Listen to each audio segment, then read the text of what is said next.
السلام علیکم ټول وروڼو ته یو ورته بیا د سید نجیب طرف نه سلام وي قدرمن وروڼو دې ټیم موجود یم فاروق سپتول کې تاسو ته پاتې دی څه تقریبا 10 دن مخکې څه کوم محمد حسین څنګه ته موږ دلته د ګردو ټرانسپلانټ وکړلو نن یو ورته بیا هغه دلته راغلی و هغه فالوف و تاسو ټولو ته پاتې دی څه کله ټرانسپلانټ وشي نو ټرانسپلانټ نه بعد څه کوم میډیسن دي هغه ډېر زیات مهنګه دي هغه میډیسن چې کوم دي تقریبا شپږ او 9 اوه میاشتو پورې هغه میډیسن نه اول چې کومه خرچه کیږي د 130 140 150 پورې بیا ورو ورو دا میډیسن کمیږي 60 70 هزار 80 هزار دغه رسیږي نو چې کوم لایف ټایم میډیسن دی هغه تقریبا 12 9 15 هزار پورې مثال هغه نه خرچه راځي نن حسین دلته راغلی و ان هغه دی سیده زه د ډېر زیات شرمېږم ویلې چې ما بار ویډیوانې وکړي ما بار مې وړونو ته ریکویسټ وکړلو خو اوسه پورې ما سره داسې څه تعاون داسې څه هیلپ نه وشولو څه هغه واجې نه زه مثال د کومه ما ټرانسپلانټ کړی دی څه هغوی ټرانسپلانټ نه بعد د مو میډیسن چې کوم دي دغو کې ما سره څه مدد مثال وشي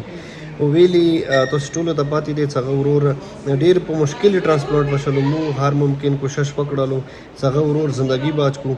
خو تاسو ټول وروڼو ته یو ورته بیا دغه ویډیو په ذریعه دا ریکویسټ کوم چې پلیز تاسو نه څوره واسه کیږي د حسین بھائی سره خرختون وکړي هیلپ وکړي مدد وکړي په موبایل سکرین باندې وکړي چې د فالو اپ نه تقریبا 8.5 لک روپے خرچه کیږي نو دی غریب صاحب مثال دالته څه د کوم کور کې وسیږي دغه کرایي پیسې مثال وسنی دي نغه دوره قیمتي میډیسن څه کوم دغه بڅنګي خلی نه بس موږ خپل یو حق ادا کو مثال موږ هر ممکن کوشش کوو هم حسین بھائی سره هم هر ورور سره د کازمه چیریټي فاونډیشن حزب توفیق د مدد کوي هیلپ کوي چې څوره مونږ واسه د کیږي د خلکو आवाज د خلکو مشکلات څه کوم دي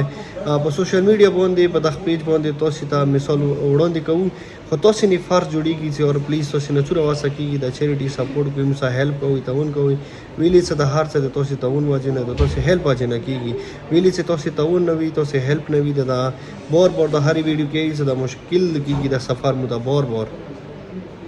ویلي بغیر سپورټه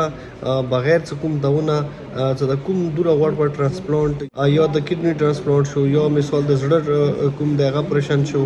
یا د ینې ټرانسپلانټ شو یا د کینسر مریضانو علاج ولونو دا ډیر زیات مشکل دی